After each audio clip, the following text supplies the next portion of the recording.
You would have thought a hospital of that magnitude, New York Presbyterian Hospital, okay, I was falsely accused. Karen Bukal, however, when she realized that I was going to be vindicated, she came and said, "Oh, Jean, I'm sorry. You know, that was a misunderstanding." I said, "Karen, I saw you coaching that patient." I did tell her that because oh no, I said, "Yes." But that day, I felt that I wanted to get away from them. Even though Karen came clean, said, Jeanette, she apologized.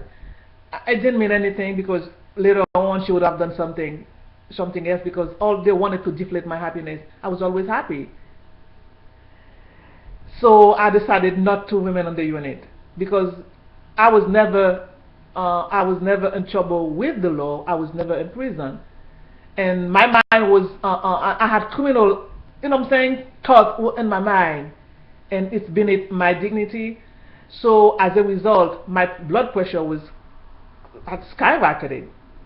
So I went to the emergency room. I said, Karen, I'm leaving the unit, you know, and I wanted them to take care of those patients, so I left.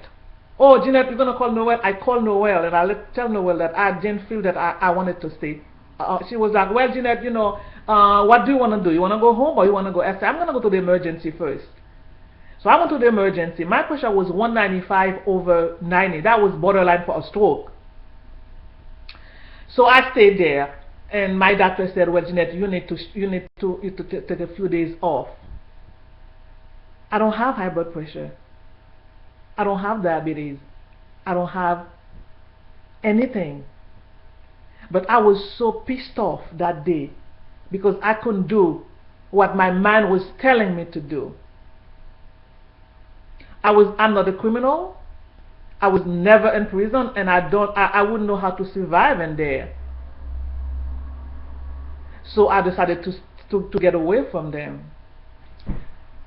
So Noel was more interested in the few dollars that they were going to dock from my paycheck because I left the unit. And she said, Jeanette, you have to clock out. You know, when you swipe out, they know exactly how many hours do you. I said, well, you know what? I don't really care, Noel. I swiped out and they docked the remaining days. Isn't that... We're talking New York Presbyterian Hospital. That incident, that was a near fatal accident. It was reported to the nurse director, Patty. I was off Monday because the doctor said I need to stay away for a few days. But I went back to work Tuesday. Do you think Patty would apologize as the nurse director? No. Because she knew that I was vindicated, but that's not exactly what she expected. Because she was, and 6 months later, she had tried something even worse to set me up. Patty went in and she changed data that I have entered into the computer, and she basically accused me of, of not charting patients' vital signs, which was totally untrue. That is in another video, but I just want to start. You know what I mean? Patty, the nurse director, she was working on something even more monstrous than what Karen and Erica had done. So that is why she didn't apologize. She acted that she wasn't aware of it, and although everything was reported to her, that's the policy. She's the nurse director. Now, my father has always said, she always said, gospel song, ward of evil.